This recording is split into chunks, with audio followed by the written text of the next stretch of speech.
एक जंगल में पहाड़ की चोटी पर एक किला बना था। किले के एक कोने के साथ बाहर की ओर एक ऊंचा विशाल देवदार का पेड़ था। किले में उस राज्य की सेना की एक टुकड़ी तैनात थी। देवदार के पेड़ पर एक उल्लू रहता था। वह भोजन की तलाश में नीचे घाटी में फैले ढलवां चरागाहों में आता।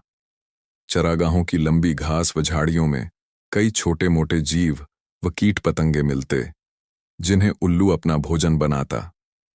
निकट ही एक बड़ी झील थी, जिसमें हंसों का निवास था। उल्लू पेड़ पर बैठा झील को निहारा करता। उसे हंसों का तैरना व उड़ना मंत्रमुग्ध करता। वह सोचा करता कि कितना शानदार पक्षी है हंस।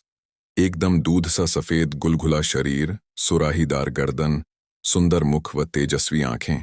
उसकी बड़ी इच्छा होती किसी हंस से उसकी दोस्ती हो जाए। एक दिन उल्लू पानी पीने के बहाने झील के किनारे उगी एक झाड़ी पर उतरा। निकट ही एक बहुत शालीन व सौम्य हंस पानी में तैर रहा था। हंस तैरता हुआ झाड़ी के निकट आया। उल्लू ने बात करने का बहाना ढूंढा। हंस जी, आपकी आज्ञा हो तो पानी पी लूं, बड़ी प्यास लगी है। हंस ने चौंक कर उसे देखा और बोला, मित्र, पानी प्रकृति द्वारा सबको दिया गया वरदान है, उस पर किसी एक का अधिकार नहीं। उल्लू ने पानी पिया, फिर सिर हिलाया जैसे उसे निराशा हुई हो। हंस ने पूछा, मित्र, असंतुष्ट नजर आते हो, क्या प्यास नहीं बुझी?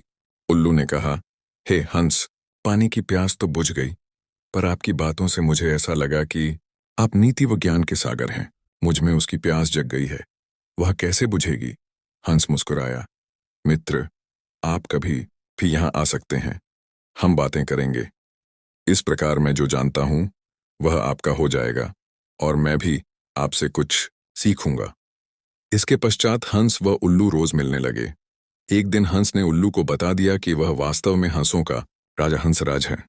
अपना असली परिचय देने के बाद हंस अपने मित्र को निमंत्रण देकर अपने घर ले गया। शाही ठाट थे। खाने के लिए कमल व नरगिस के फूलों के व्यंजन परोसे गए, और जाने क्या क्या दुर्लभ खाद्य थे, उल्लू को पता ही नहीं लगा। बाद में सौंफ इलायची की जगह मोती पेश किए गए। उल्लू दंग रह गया। अब हंसराज उल्लू को महल में ले जाकर खिलाने पिलाने लगा। रोज दावत उड़ती। उसे डर लगने लगा कि किसी दिन साधारण उल्लू समझकर हंसराज दोस्ती न तोड़ ले।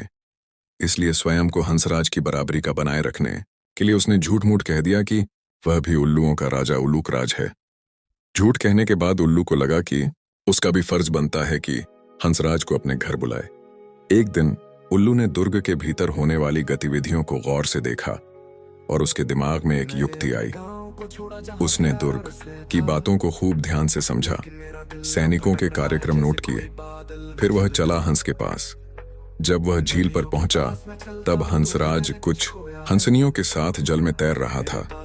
उल्लू को देखते ही हंस बोला, मित्र, आप इस समय? उल्लू ने उत्तर दिया, हाँ मित्र, मैं आपको आज अपना घर दिखाने व अपना मेहमान बनाने के लिए ले जाने आया हूं।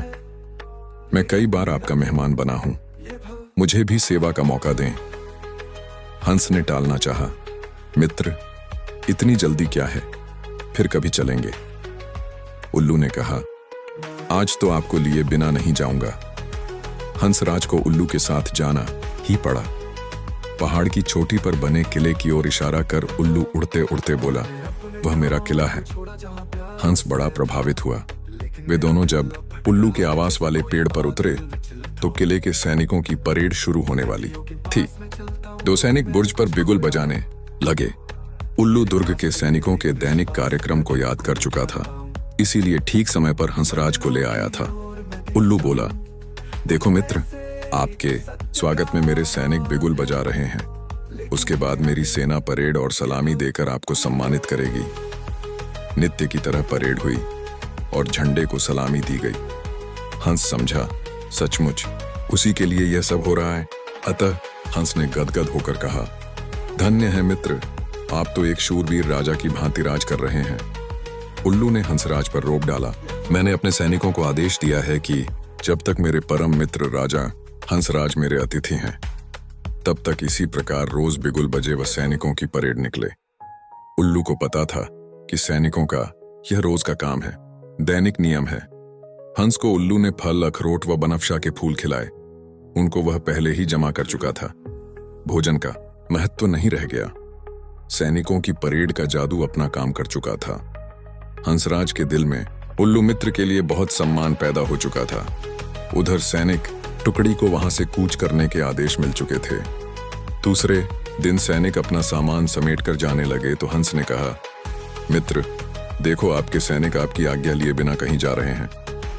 उल्लू हड़बड़ाकर बोला, किसी ने उन्हें गलत आदेश दिया होगा, मैं अभी रोकता हूं उन्हें। ऐसा कह वह हूं हूं करने लगा। सैनिकों ने उल्लू का घुघुआना सुना। वह अपशकुन समझकर जाना स्थगित कर दिया। दूसरे दिन फिर वही हुआ। सैनिक जाने लगे तो उल्लू घुघुआया। सैनिकों के नायक ने क्रोधित होकर सैनिकों को मनहूस उल्लू को तीर मारने का आदेश दिया। एक सैनिक ने तीर छोड़ा। तीर उल्लू की बगल में बैठे हंस को लगा। वह तीर खाकर नीचे गिरा व फड़फड़ाकर मर गया। उल्लू उसकी लाश के पास शोकाकुल हो विलाप करने लगा। हाय, मैंने अपनी झूठी शान के चक्कर में अपना परम मित्र खो दिया। धिक्कार है मुझे। उल्लू को आसपास की खबर से बेसुध होकर रोते देखकर एक सियार उस पर झपटा और उसका काम तमाम कर दिया। सीख, झूठी शान महंगी पड़ती है।